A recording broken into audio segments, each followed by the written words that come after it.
નમસ્કાર બહેનો, હું ડૉક્ટર મિતાલી સમોવા, મુખ્ય કન્વીનર મહિલા અધિકાર મંચ.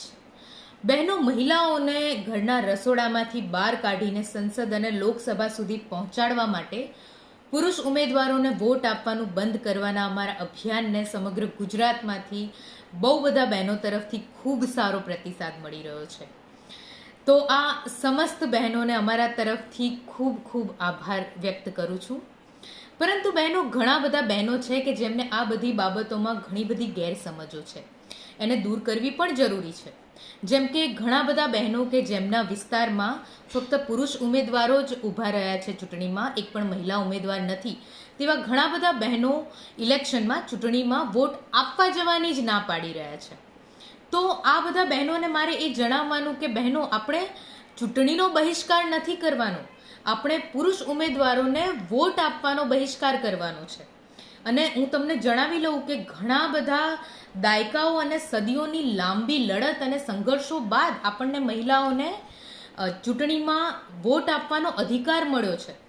એ એટલા સસ્તામાં આપણને નથી મળી ગયો. એટલે આપણને જે આ બહુ મહેનતથી મળેલો અધિકાર છે તેનો ઉપયોગ આપણે ચોક્કસથી કરવાનો છે.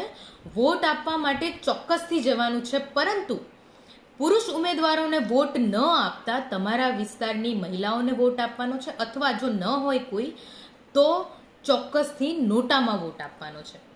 અને બહેનો, જ્યારે ચૂંટણીના પરિણામ બાદ આંકડાઓ જાહેર થશે તો એમાં જીતેલા હારેલા ઉમેદવારની સાથે સાથે નોટાના વોટની ગણતરી અને આંકડાઓ પણ જાહેર થશે. અને એ આંકડાઓ આપણી મહિલાઓની તાકાતનો પરચો બતાવશે.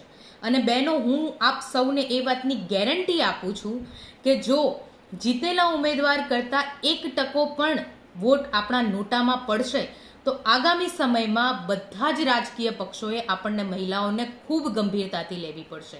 અને તેના લીધે આપણી મહિલાઓની પરિસ્થિતિમાં ચોક્કસથી બદલાવ આવશે અને સુધારો થશે. આગામી સમયમાં ગુજરાતની મહિલાઓની પરિસ્થિતિમાં સુધાર થાય અને તેમની અસ્મિતા, સન્માન સચવાય તે માટે પ્લીઝ વોટ ફોર નોટા. જય હિન્દ, જય નારી શક્તિ, નારી શક્તિ જિંદાબાદ.